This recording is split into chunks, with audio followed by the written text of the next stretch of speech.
Las polis, en un principio, fueron fortalezas construidas en lo alto de una colina, donde los pobladores de los valles fueron a vivir poco a poco.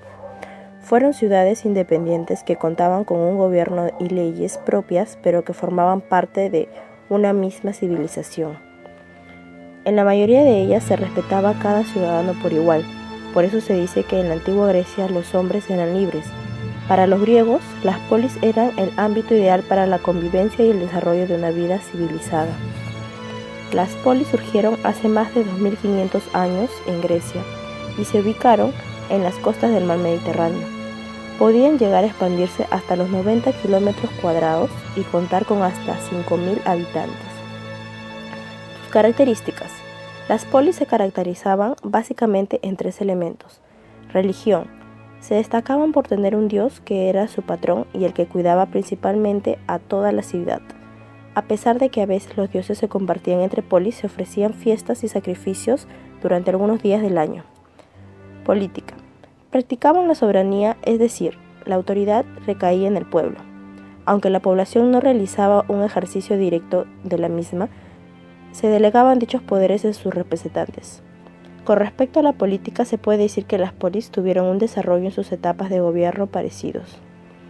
Se comenzaba con una monarquía, luego la aristocracia, la plutocracia, la dictadura, la trama y finalmente se alcanzaba la democracia, siendo esta última la que tuvo más aporte en la edad moderna. Este nuevo principio daba la responsabilidad del ciudadano libre en la vida cívica. Economía. En cuanto a la economía, se desarrollaba la agricultura con cultivos de clima mediterráneo. La ganadería, en donde se pastoreaba en las montañas.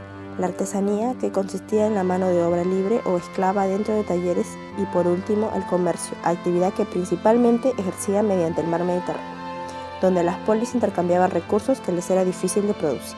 Hablaré sobre las polis más importantes de Grecia. Entre sus polis más destacadas se encuentran Atenas y Espartas, con grandes diferencias en su forma de gobierno.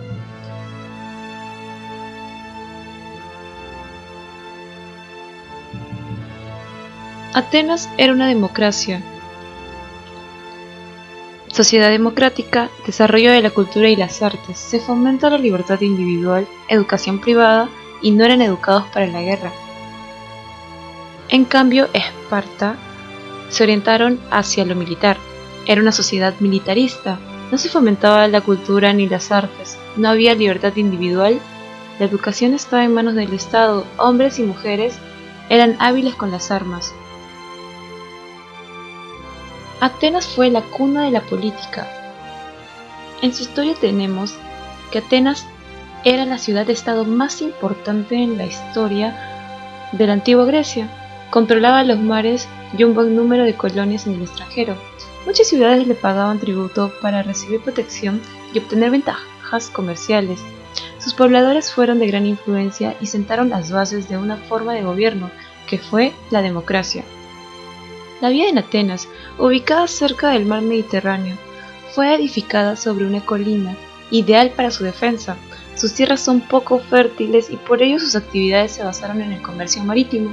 Se estima que Atenas fue fundada alrededor del siglo VII a.C. Su educación. La necesidad de comerciar y tener buenas relaciones con otras ciudades hizo necesario una educación no solo basada en lo físico, sino también en lo espiritual.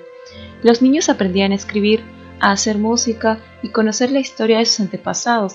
Recién a los 18 años ingresaban al ejército. En tanto a las mujeres, ellas no recibían educación. Su organización social se clasificaba en 2 tipos. La clase libre se encontraban los ciudadanos y los no ciudadanos.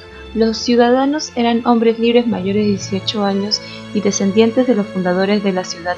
Tenían todos los derechos políticos y económicos. También podían desarrollarse en el ámbito político, militar y jurídico.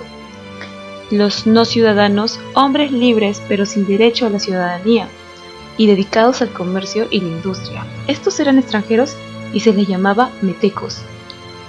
Clase no libre se encontraban los esclavos, la mayoría prisioneros de alguna guerra. Estaban al servicio del Estado o de algún ciudadano. Eran bien tratados y podían alcanzar la libertad sin cumplir bien su labor. Fin de las polis griegas. Al final de las polis griegas vendría tras la guerra del Peloponeso, elemento que permitió a Filipo II, rey de Macedonia y padre de Alejandro Magno, unificar todos los territorios, acabando de esa manera con la autonomía y creando el denominado Imperio Macedónico, el cual en época de su hijo llegaría a su máximo esplendor.